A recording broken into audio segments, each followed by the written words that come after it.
Tonight, students in Spooner are learning from home as an investigation into what made people in the elementary school sick continues. Plus, Wisconsin's National Guard gets activated as the jury deliberates in the Kyle Rittenhouse trial.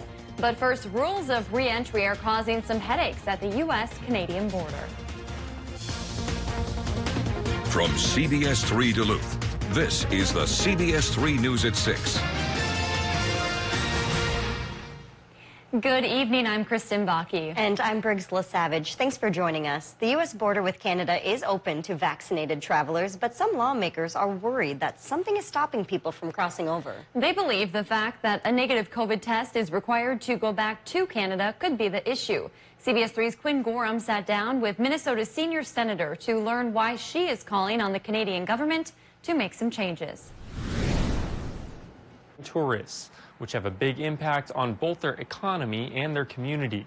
Klobuchar says their goal is to bring those border communities back together. We want to make sure that they don't have to pay a lot just to come and visit International Falls. That seems crazy, and so that's why we're trying to work with the Canadians to make sure we have parity and fairness in the testing requirements. Those who signed the letter say it's important for both nations' economies for fully vaccinated individuals to be able to travel freely. The letter was also a bipartisan effort, which means 2 Republicans and 2 Democrats, all from northern states, came together to urge the Canadian government to lift those testing requirements. All right, thank you, Quinn. And coming up at 10, we'll hear more from Senator Amy Klobuchar there and the mayor of International Falls about what lifting the testing requirement could mean for the border communities like theirs. With a little over 2 weeks before the holiday season kicks off, the nation's top infectious disease expert says the U.S. is doing generally well fighting COVID-19. The U.S. is still seeing about 70,000 new COVID cases a day, and while that's down significantly from mid-September, some areas are now seeing an uptick. Despite that, Dr. Anthony Fauci says a safe Thanksgiving is possible this year. If you get vaccinated and your family's vaccinated, you can feel good about enjoying a typical Thanksgiving, Christmas with your family and close friends. With more people planning to travel for the holidays, dozens of Democratic lawmakers are asking President Biden to pass a bill which would require proof of full vaccination or a negative test for airline passengers on domestic flights. A Wisconsin lawmaker is working to make fishing in the state free for veterans for 1 weekend a year. State Rep Nick Milroy introduced that legislation. The Democrat says it would require the DNR to make the 4th full weekend in July a free fishing weekend. Milroy called the state's license and fishing fees a barrier for some to get out on the water. A Republican state rep also co-authored the bill.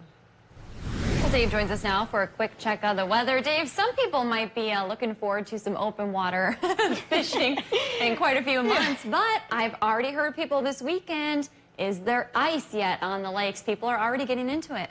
And I noticed on my journeys up north yesterday, there's no ice yet. So you have to be very careful, of course. Even more careful than when the ice is thin.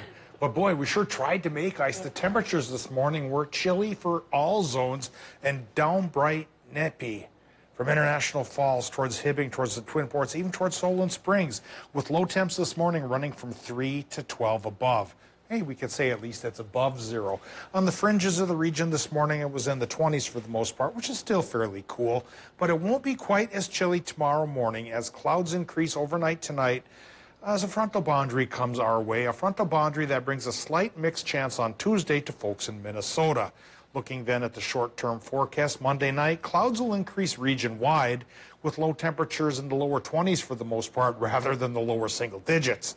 Come Tuesday, the high temp will dare to warm up to 38, which is warmer than normal this time of year, and that warmth may be enough to help that front trigger a 30% chance for a mix, a rain and snow mix, but not everybody's going to get the chance. I'll talk about who will in more detail in a few more minutes. All right, thanks, Dave. Still a lot of questions tonight over what caused dozens of students and staff at Spooner Middle School to get sick last week. The strong epoxy-like odor in the building was first reported Wednesday morning. Tonight, we're learning the number of people who needed medical treatment is up to 64. That's 4 more than what was reported last week. CBS3's Abigail Smith brings us the latest on the investigation from Spooner. 5 days after an odd odor at Spooner Middle School made dozens of staff and students sick, the building remains closed. As continued testing is taking place at the middle school, school officials say the epoxy-like smell is still in the building. No word or update on any source of the cause. But last week, district leaders say their investigation was focused on sewer work happening in the neighborhood at the time. Spooner's utility manager, Bill Marks, put out the bid for work on what he called routine sewer maintenance directly around the perimeter of the middle school. Local construction company Michaels won the bid, taking on the project. Spooner school officials wrote in a press release last week that the company provided notifications to residents prior to the work beginning. District leaders claim there was no notice given to the school. They write, as a result, the school was not able to take the actions that had been suggested to homeowners. We don't know what suggestions were made to homeowners. Mark says the company is responsible for sending out any notices to residents and surrounding entities about work in the area. He doesn't know if notices were ever sent out. We've reached out to Michaels and haven't heard back. The Spooner Fire Department has determined that the building will be closed until the cause of the odor is determined. Students will start their at-home learning today. Students can pick up computers and other resources at the Westland Church until 6 p.m. tonight. We reached out to the school district today. They wouldn't comment beyond their press release. We also reached out to the fire department, who also did not comment on the status of the investigation.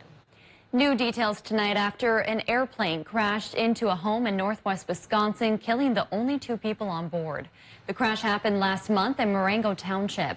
According to the National Transportation Safety Board's preliminary report, the pilot was attempting to fly in a loop when the wing hit a house.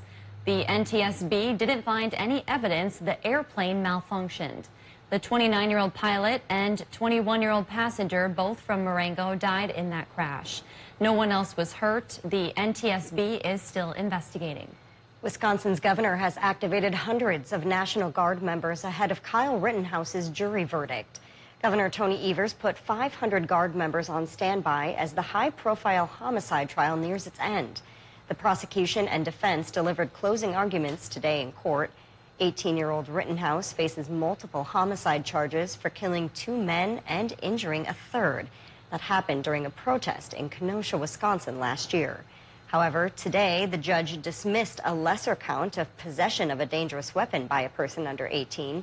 Rittenhouse was 17 at the time of the murders. He testified that he fired in self-defense after he was attacked. Minnesota's Attorney General announced today he is seeking a second term. Democrat Keith Ellison is the state's first black Attorney General. His first term included George Floyd's murder and Ellison's successful prosecution of former officer Derek Chauvin. He says he wants to keep fighting so Minnesotans can afford to live their lives with dignity, safety, and respect. There are 3 Republicans in the race: Dennis Smith, Lynn Torgerson, and Doug Wardlow. The primary is August 9th of next year, with the general election on November 8th. And it's beginning to look a lot like Bentleyville. The Duluth Holiday Light Display opens at 5 on Saturday night over at Bayfront Park. The tradition is back to a free walk-through experience this year after moving to a drive-through last year because of the pandemic. Bentleyville will be open through December 27th this year. You're asked to bring either a non-perishable food item or a toy donation when you come down. Looks beautiful. And speaking of donations, the Salvation Army is already collecting donations through its Red Kettle campaign. The Duluth branch is hoping to raise $220,000 this holiday season. They raised $500 just on Saturday, which was their first day of bell ringing. You can still sign up to volunteer. The Red Kettles will be out until Christmas Eve. Downtown Duluth is also getting festive as the holidays near. Today, nearly 20 businesses all across Duluth hung red curtains in their windows. It's part of the Greater Downtown Council's annual tradition. The red curtains will hide the work employees are doing to decorate their storefronts for the holidays. Christy Stokes, the president of the Greater Downtown Council, says this is a fun way to attract people to local businesses and get everyone in the holiday spirit. This is just a fun thing, a way for us to build some excitement in the downtown and Canal Park area, and really a way for our businesses, too, to just really showcase their storefronts and have a little bit of fun with each other. The curtains will be dropped and the storefronts revealed Friday just before the Christmas City of the North parade. CBS3 smartphone app has a brand new look. To make sure you're staying up to date with the latest news and weather alerts, you'll need to update your app. We have directions on how to do that on our website. First-time users can also download the app on the Apple App Store, Google Play, or wherever else you get your apps. Still to come on Live Local CBS 3, some young Duluthians took their learning to new heights. Today, we'll explain why next.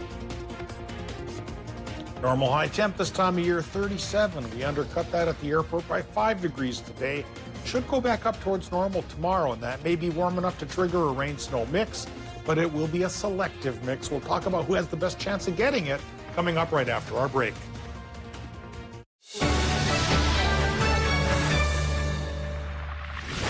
Seasons change and so do your housing needs. Many home buyers are still in the market thanks to low inventory and historically low interest rates. Now is a great time to sell your home and make that change. Visit yournorthlandhome.com for comprehensive information on buying or selling with helpful tips about downsizing, mistakes to avoid, and what you can do to prepare your home to sell. Download your free guides today at yournorthlandhome.com. Let the JS Realty team put their experience to work for you.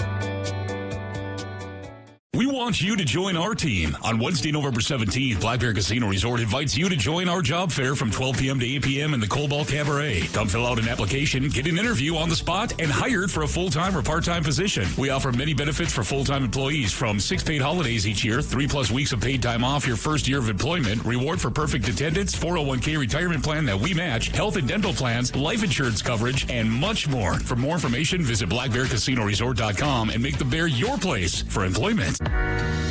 If you're frustrated with buffering, if you're sick of stop and start streaming, if you have spotty Wi-Fi, you need to talk to the Extreme Internet Pros. Switch to Extreme Internet 100 for only $34.99 a month for a year. You don't even need to sign a contract. Get fast speeds up to 100 meg, intelligent whole home Wi-Fi, and 99.9% network reliability. You want great internet at a great price? Call us today at 844-EXTREME2.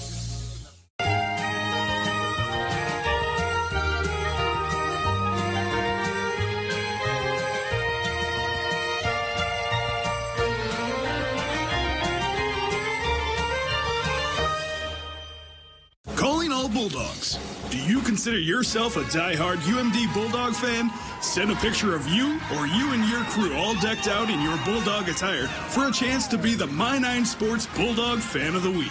Follow the My9 Sports Facebook page and post your pictures there to be entered into our weekly random drawings. Each Fan of the Week will be showcased in our My9 Sports UMD Athletics Broadcast of the Week. The My9 Sports Bulldog Fan of the Week is brought to you by the Duluth Tap Exchange.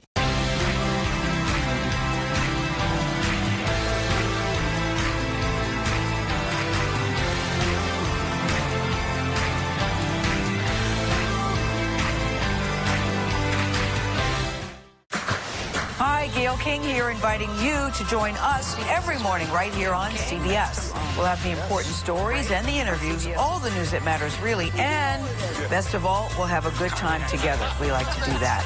And now you can find us anytime you want on the new Paramount Plus app. So we'll see you every morning right here on CBS. I thought that one was pretty good.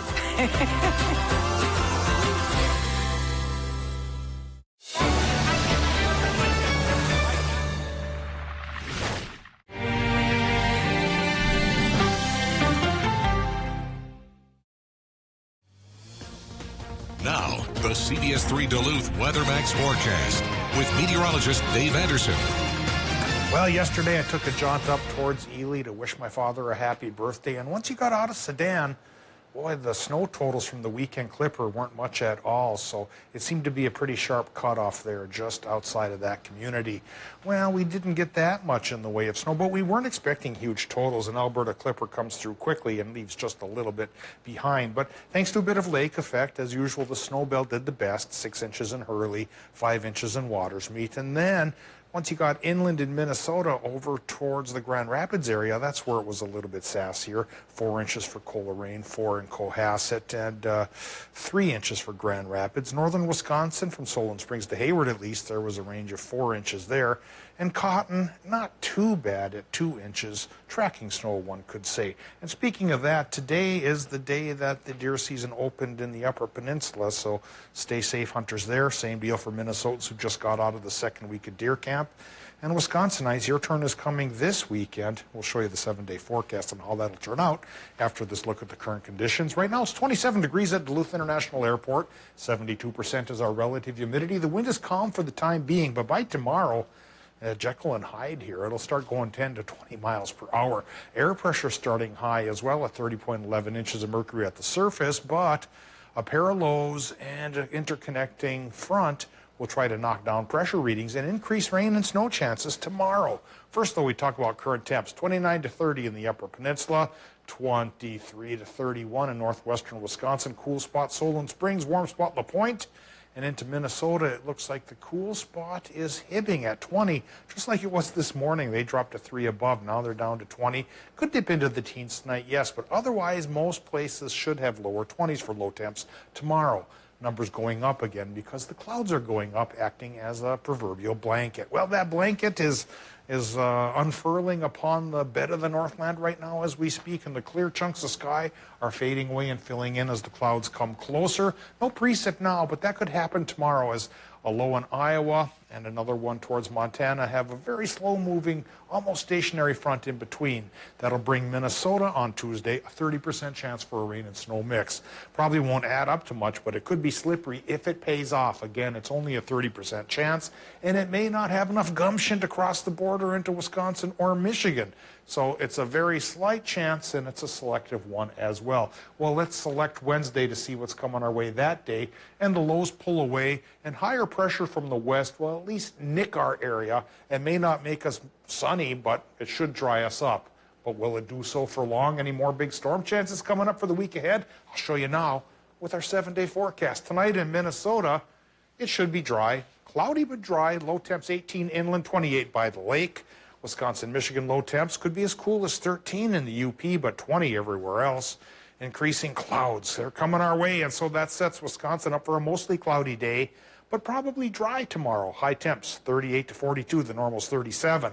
Minnesota numbers should go about 38 to 40, 37 to 40, close to normal, 30% chance for the mix in the morning and afternoon. Southeast wind goes 10 to 20 miles per hour, so there's that gusty wind coming our way. Then by Wednesday, that grazing of the high pressure system makes it partly sunny, perhaps through Friday. Our next chance for precip comes Saturday, Sunday, and Monday, but Briggs and Kristen, only 30% chances each day, and if they pay off, really just light stuff. But one sign we see on our 7-day here is a descent in temperatures, dropping only into the 20s for highs next Monday. But we expect that this time of year, don't we? And by December, we'll be looking back at 20s and saying, boy, I wish it was that warm, you know? Santa's going to really need to bundle up on Saturday. He's skydiving into Bentleyville. Oh, yeah. And, of course, Friday, many of us will be taking part in the Christmas City of the North Parade, but looks like picture-perfect weather for that. Beautiful. I remember a few years ago, Kristen and I took part, and it was windy, but it was so much fun. But a lot of fun, yeah. Thanks, Dave. Well, speaking of some snow, Spirit Mountain has fired up its snow guns. Here's a live look at the ski hill tonight. They're hoping to get a solid base this week while the weather cooperates, with a target opening date around Thanksgiving. Coming up tonight at 10, hear from Spirit Mountain leaders about how they hope to make this a financially stable season, especially without snowcross, one of the hill's biggest revenue drivers. Up, up, and away. That was the theme at Piedmont Elementary School today as students there launched a weather balloon this morning. It's supposed to reach the edge of the Earth's atmosphere, collecting scientific data along the way. One of the teachers says it's a great way for students to really grasp complex topics like air pressure. Absolutely. This is something that they remember forever, and it takes an abstract concept like air pressure and makes it concrete, something they can see and something they actually get an experience with. So hands-on and fun is definitely the way to go. The class expects the balloon to travel nearly 100,000 feet up in the air before popping and falling back to Earth somewhere over Wisconsin. This is all part of the Duluth Weather Balloon Project, which the county, Essentia, and the Duluth Air Show all play a part in. And in national news, here's a live look at the White House. President Biden celebrated a big win there earlier today as he signed the $1.2 trillion bipartisan infrastructure package into law. The legislation aims to deliver $550 billion of new federal investments in America's infrastructure over 5 years, including funds to repair the nation's aging ports, roadways, and public transit, while investing in clean drinking water and expanded broadband access. Next up on the president's agenda is getting his $1.75 trillion social safety net and climate policy through Congress. Kevin Moore joins us now. Kevin, it was a big weekend for the Bulldog hockey team. Yes, big weekend for Bulldogs, big weekend for the Vikings, big weekends for the Packers. But big weekend for the Bulldogs means the latest USCHO rankings are out. Find out where the Bulldogs landed. Plus, Vikings-Packers weeks. Hear from both teams. Sports is coming up.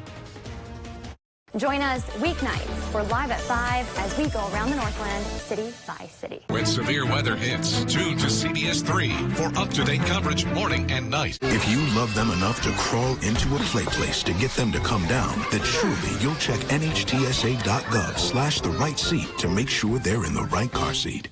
Oh yes, I remember. It was on Christmas Eve many years ago. I was on my way to my grandparents' house in Duluth. We were on a train. And the train became snarled in a horrific storm. Everyone feared that Christmas would be lost. But what the little girl and train conductor did next saved Christmas for everyone. This is the Christmas City Express, a train ride and storytelling experience on the North Shore Scenic Railroad in Duluth. Tickets and information at DuluthTrains.com. The Christmas City Express is your ticket to fun holiday memories for your entire family. All aboard! We keep people safe. That's our job. All right, listen up, people. Priority 1, find the new suspect.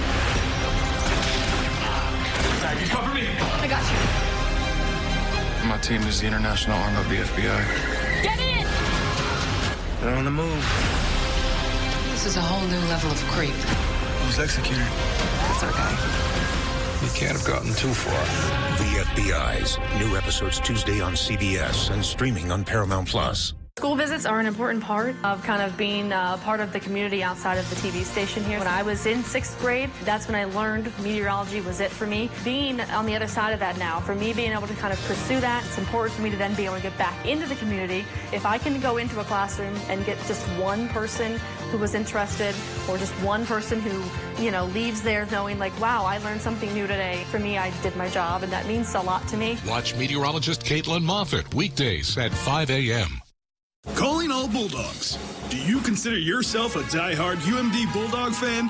Send a picture of you or you and your crew all decked out in your Bulldog attire for a chance to be the My9 Sports Bulldog Fan of the Week. Follow the My9 Sports Facebook page and post your pictures there to be entered into our weekly random drawings. Each Fan of the Week will be showcased in our My9 Sports UMD Athletics Broadcast of the Week. The My9 Sports Bulldog Fan of the Week is brought to you by the Duluth Tap Exchange. Okay, Dad. 1, 2, 3.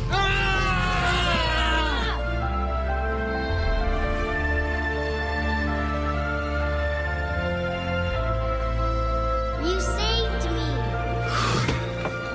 Dad? Are you okay? I'm fine, dear. Your hero needs you now, and AARP is here to help. Find the care guides you need at aarp.org/caregiving.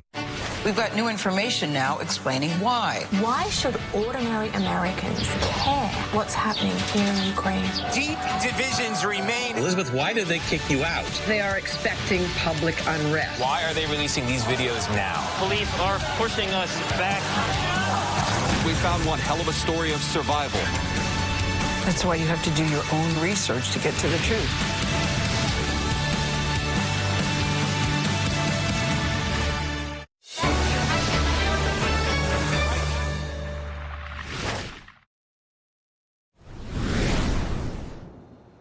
After a 5-point weekend against Colorado College, the Bulldogs retained their USCHO number 4 ranking. On top of staying in the top 5 after back-to-back shutouts against the Tigers, goalie Ryan Fanti was named the NCHC Goaltender of the Week, the conference announced today. Fanti totaled 49 saves this past weekend, and combined with his 35-save shutout against Western Michigan the week before, Fanti has stopped 84 straight shots and the first UMD goaltender to tally 3 straight shutouts since Hunter Shepard during the 2017-2018 season. Fanti will look to stay on his head this weekend as the Bulldogs travel to North Dakota for a date with the Fighting Hawks. November football is here, and the playoff picture is starting to take shape, which means every Vikings game means just a little bit more. That was the case Sunday. The Vikings got a much-needed win against the Chargers to stay alive in the NFC playoff picture. And with veterans Harrison Smith and Patrick Peterson out against explosive Chargers offense, next man up, a phrase we use in football every year, but for players like rookie Cam Bynum, who got his first interception last week and first NFL sack on Sunday, being the next man up can secure you a role in the crucial part of the season. I've enjoyed it so far, and I think I'm just showing that I can be a reliable player for this team and can hang out there with the defense, showing how much I've learned. And obviously there's so much to learn, still making mistakes that need to be cleaned up. But so far I've learned so much just being out there, playing in a real game, and excited to keep learning more. Bynum and the Vikings look to keep their momentum at home Sunday against the Packers. The Packers handed the Seahawks their first shutout in over a decade yesterday at Lambeau Field, but they didn't escape the game without some big injury concerns. Star running back Aaron Jones left in the second half of the game with a knee injury. An MRI today revealed that Jones has a mild MCL sprain and is expected to miss 1 to 2 weeks. Relatively good news compared to what could have been. I don't think it's going to be long term, but, we'll just monitor it on a daily basis and see how fast he can heal up, because he's certainly a guy that you want out on the field. He does so much for our team, just not only from a production standpoint, but also just the energy he brings to our team is pretty contagious. Linebacker Rashawn Gary hyperextended his elbow in the game, but he said today that if the medical staff will allow him to play with the brace next week, he will, and Whitley Merciless will miss the rest of the season with a bicep injury. After finishing their road trip 1-3, the Timberwolves are back at the Target Center tonight to host the reigning Western Conference champion Phoenix Suns. Tip-off is scheduled for 7 p.m.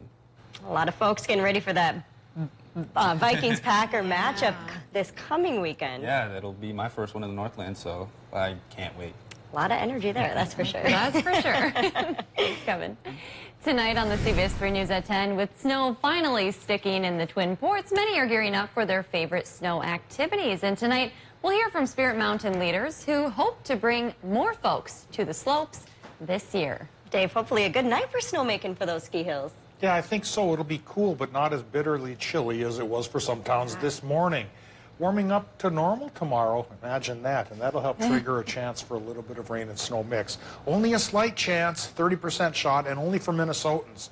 The rest of the region may miss out. And then we go a little bit cool, but a partially sunny through Friday. Next precip chance comes around for the week, and that in turn is only a 30% shot from Saturday through Monday. All right, well, grab your jacket if you're heading outside. Yeah, absolutely. It's been pretty chilly, hard to get used to it for sure. Thank you for joining us. We'll be back here at 10.